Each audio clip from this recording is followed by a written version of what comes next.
Beaucoup de joueurs s'entraînent beaucoup, mais peu progressent vraiment plus vite que les autres.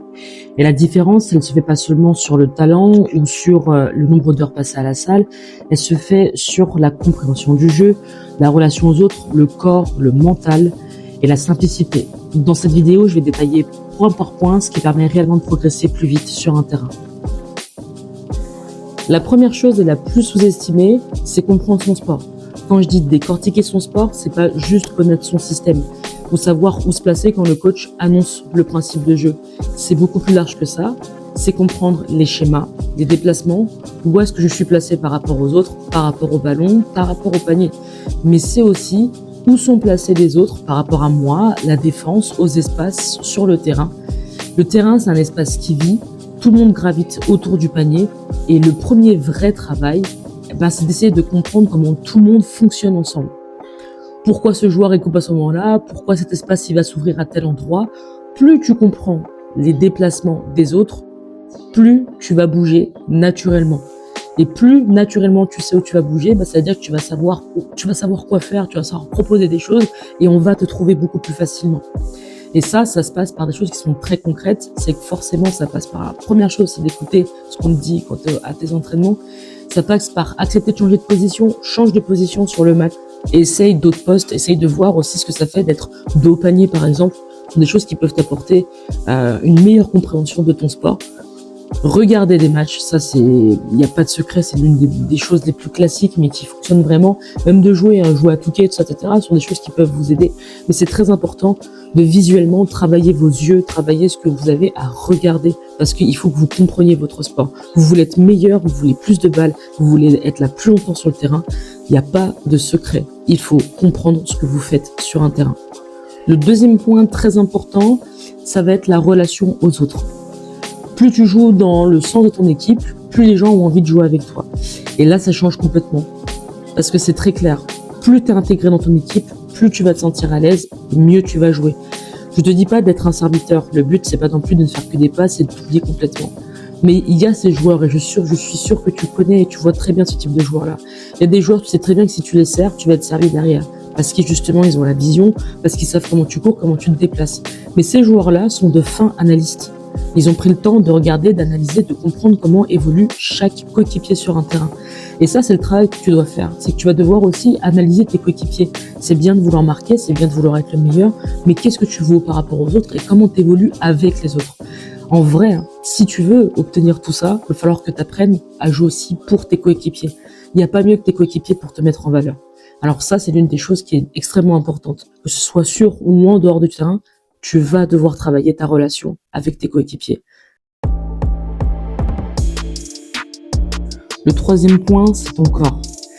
Le corps, c'est hyper important de l'avoir en forme sur la saison complète. Parce qu'une saison, c'est super long. Et tu sais très bien ce qui peut se passer.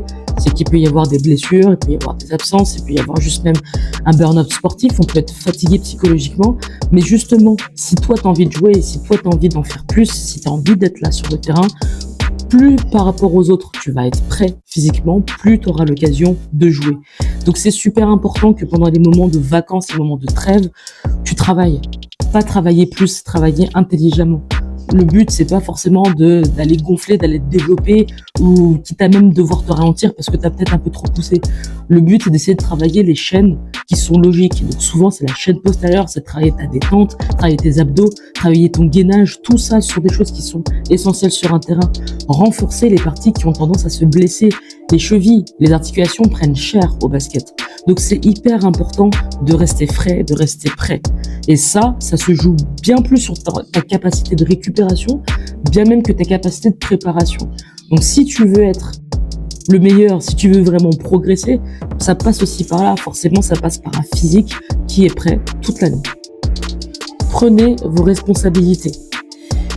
Le mental et notamment la prise de risque, attention de prendre des risques, ça veut pas dire jouer n'importe comment. On veut pas des joueurs qui sont juste des passeurs de plats sur un terrain. Des joueurs qui sont là mais qui prennent aucune décision. Ça apporte pas grand chose. Il faut accepter de tenter, accepter parfois de rater, ne pas avoir peur de l'échec, prendre le tir qu'il faut. Il faut créer des situations même si on sait que derrière, c'est pas garanti. Parce que tenter quelque chose, ça crée du mouvement. Et le plus gros problème qu'on voit souvent à beaucoup de niveaux, C'est le manque de mouvement. On attend d'avoir le ballon pour se mettre à bouger. Alors que parfois, une simple coupe sans ballon, ça crée déjà une opportunité.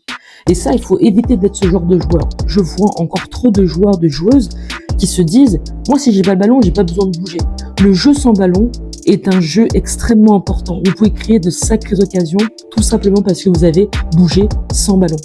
C'est important de comprendre que vous êtes là pour créer des choses. Et créer des choses sur un terrain de basket, c'est pas forcément parce que tu vas être la personne qui shoot à 3 points. Tu peux être la personne qui a les meilleurs déplacements et les meilleurs mouvements. C'est important, c'est pour ça qu'on appelle ça un 5 majeur. Donc retenez ça, le mouvement crée des solutions et les solutions, elles font gagner des matchs. Alors prenez vos responsabilités. Ensuite, il y a la connexion aux autres et à soi-même. Plus tu es intégré dans ton équipe, plus tu joues librement. Plus tu te sens à ta place et meilleur tu joues. La confiance, elle vient aussi de là, de se sentir utile, connecté, aligné à ce que tu fais sur le terrain. C'est hyper important, ça rejoint de ce que je disais avant, c'est que on sait un 5 majeur, c'est un sport collectif.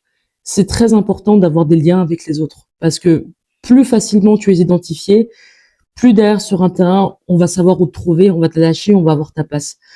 Alors que si tu es la personne où on connaît pas trop le prénom ou si tu parles pas trop aux autres, bah, c'est quand même plus compliqué d'aller te chercher volontairement même sur un terrain. Donc c'est hyper important que tu sois en lien avec tes coéquipiers ou tes coéquipières. Et enfin, la dernière chose pour pouvoir progresser, bah, c'est la simplicité. Ça sert à rien de compliquer ton jeu, ça sert à rien d'aller chercher plus. Sois très fort dans le simple, sois très fort dans les fondamentaux. On voit encore trop de personnes qui arrivent dans les catégories plus hautes, en junior, en senior, où parfois la maîtrise d'un double pas, ça reste encore compliqué. Finition main droite, finition main gauche, tout le monde n'a pas les deux mains. C'est des choses qui sont extrêmement importantes et pourtant qui ne sont pas maîtrisées par un ensemble de personnes. Donc jouez simple, apprenez et soyez forts, soyez les meilleurs dans la simplicité. Il y a déjà tellement de choses à gérer. Les joueurs les plus fiables, ce sont souvent ceux qui maîtrisent la simplicité. Ce sont ceux sur lesquels on peut vraiment s'appuyer, les fondamentaux. Voilà les clés pour progresser plus vite que les autres. Comprendre ton sport, jouer avec les autres, être prêt physiquement, oser prendre des risques et rester simple. Souviens-toi, tu ne deviens pas le meilleur en évitant l'erreur, mais en assumant ton jeu. Assume ton jeu, ça c'est super important à comprendre. Si tu veux continuer à progresser et à passer au niveau supérieur, abonne-toi, active la cloche et reste connecté.